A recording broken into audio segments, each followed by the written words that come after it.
Hello dear, welcome back to एकेस concept. तो जैसा कि आप स्क्रीन पे देख पा रहे हैं, दिखा गया क्वेश्चन हमारे पास ए और बी के मान ज्ञात कीजिए। ए और बी का मान ज्ञात कीजिए। तो हमारे पास इस प्रकार से दो क्वेश्चन दिए गए हैं। क्वेश्चन नंबर 1 और ये है, और ये हमारे पास क्वेश्चन नंबर क्या है, 2 है। तो क्वेश्चन नंबर 1 को पहले सॉल्व करते हैं हम लोग। तो हमारे पास दिया गया है क्वेश्चन, अंडर रूट में 3-1 पूरे का पान अंडर रूट में 3+1 is equal to A minus under root is equal to A minus B under root में क्या दिया, 3 दिया है। क्लियर है आप लोगों को। और यहाँ से इस ए और बी का मान निकालना है आप लोगों को। तो सीधी सीधी बात है, दिए गए सवाल का हम क्या करेंगे, परिमेयकरण करेंगे।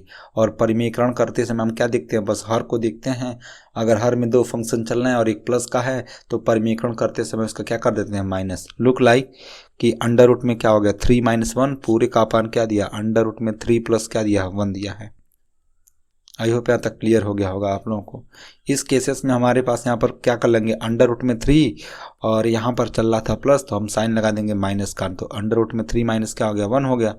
और जो काम हर में किए हैं वही काम कहाँ कर लेंगे, अंश में कर लेंगे। तो गुणे क्या लिख सकते हैं, अंडर रूट में 3 माइनस क्या लिख लेंगे, 1। क्लियर है आप लोगों को। Is equal to A minus B करने में क्या हो गया, 3 हो गया। क्लियर है आप लोगों को। इस केसेस में हमारे पास बेसिक ये कॉन्सेप्ट होता है डियर। इस केसेस में हम इस सवाल को अगर आगे प्रोसीड करेंगे तो हम लिख सकते हैं, एक बेसिक सूत्र हमारे पास होता है A square minus B square का। A square minus B square is equal to कोष्टक में होता है एक कोष्टक में ए प्लस बी, एक कोष्टक में ए प्लस बी होता है और दूसरे कोष्टक में ए माइनस क्या होता है, बी, ए माइनस बी। यानी इतने सिस्टम को लिखना चाहे तो हम लोग लिख सकते हैं, ये चीज़ लिख सकते हैं। यानी ए प्लस बी हो और ए माइनस बी हो तो लिख सकते हैं ए स्क्वायर माइनस बी स्क्वायर है। तो इस केसेस में नीचे दिख रहा है हमारे पास अंडर रूट में 3+1 और अगले क्वेश्चन में अंडर रूट 3 माइनस क्या दिया है, 1 दिया है। तो इसको लिखना चाहे तो हम लोग लिख सकते हैं अंडर रूट में 3 का क्या लिख सकते हैं, होल स्क्वायर, और माइनस बी का मान हमारे पास क्या हो जाएगा, 1 का स्क्वायर। आई होप ये आप लोग सूत्र को अच्छे से समझ लिए होंगे। इस प्रकार से ऊपर हमारे पास क्या है, अंडर रूट में 3-1 और दूसरे क्वेश्चन में अंडर 3-1 क्या दिया है। तो आप क्या कर सकते हैं, यहाँ पर लिख सकते हैं, लिखना चाहें तो लिख सकते हैं अंडर रूट में 3-1 का क्या लिख सकते हैं, होल स्क्वायर, क्योंकि दोनों पद क्या है, सेम सेम है।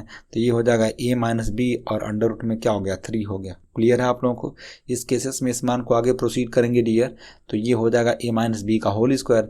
तो ए माइनस बी का होल स्क्वायर होता है A square plus B square और माइनस का क्या होता है, 2a बी होता है। आई होप क्लियर हो गया होगा आप लोगों को। तो लिख सकते हैं ए का स्क्वायर, तो इट मीन्स हो जाएगा अंडर रूट में 3 का स्क्वायर प्लस बी का स्क्वायर, तो बी का मान क्या है, ए, तो एक बी का स्क्वायर और माइनस 2ab, तो ए का मान हमारे पास क्या दिया, अंडर रूट में 3 दिया है और इंटू बी का मान क्या है, 1 है।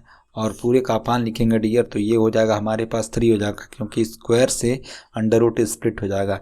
एक घात से दो घात के, एक से दो घात से आधा घात स्प्लिट हो जाएगा। क्लियर है। करड़ी का मतलब हमेशा क्या होता है, आधा घात होता है डियर। इट मीन्स इसको ऐसे समझ सकते हैं, कड़ी 3 पे घात 2 दिया है तो आप लोग लिख सकते हैं 3 पर घात क्या लिख सकते हैं, आधा, क्योंकि करड़ी का मतलब, इसका मतलब क्या होता है, आधा घात होता है। क्या होता है डियर, आधा घात होता है। और पूरे पर घात क्या हो गया, 2, और इस केस में घात का गुणा घात में करेंगे तो 2 से 2 क्या हो जाएगा, कैंसिल आउट। तो हमारे पास क्या बच जाएगा, 3 बच जाएगा। आई होप यहाँ तक क्लियर कर लिए होंगे। तो ये हो जाएगा 3 माइनस क्या हो जाएगा, 1 और is equal to A minus क्या हो गया, बी अंडर रूट में क्या हो गया, 3। क्लियर है। सिमिलरली नेक्स्ट आगे क्या करेंगे हम लोग, अंडर रूट 3 का स्क्वायर करेंगे तो ये हमारे पास स्क्वायर से करड़ी कैंसिल आउट हो जाएगा, तो क्या बाहर बच जाएगा 3 और एक का वर्ग 1 होगा। और इस केस में 2 करड़ी में क्या हो गया, 3, पूरे का मान क्या आ जाएगा, 3 में से 1 जाएगा तो क्या बचेगा, 2 और इज इक्वल टू हमारे पास हो जाएगा ए माइनस बी कड़ी में क्या हो गया, 3 हो गया। क्लियर है आप लोगों को।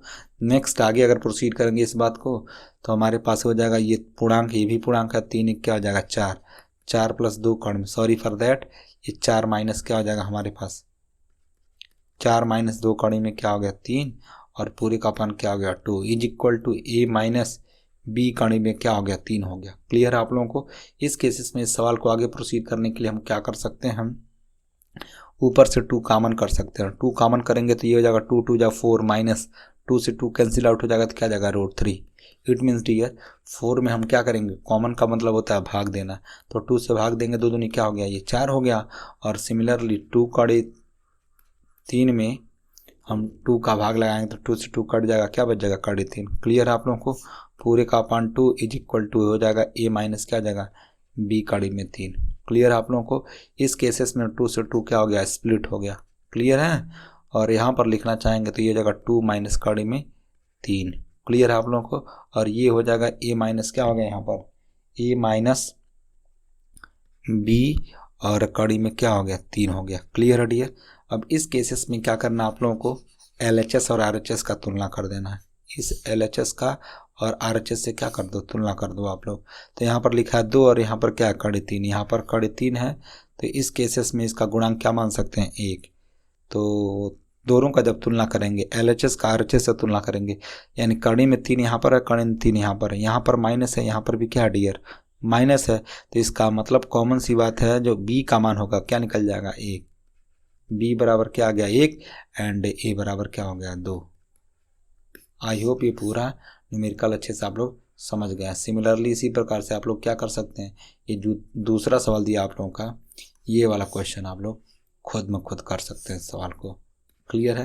तो इस प्रकार से इस क्वेश्चन को हम आप लोगों को SW देते हैं जिससे आप लोग इस सवाल के थ्रू ही क्या कर सकते हैं आप लोग इसको सॉल्व कर सकते हैं। क्लियर है आप लोगों को।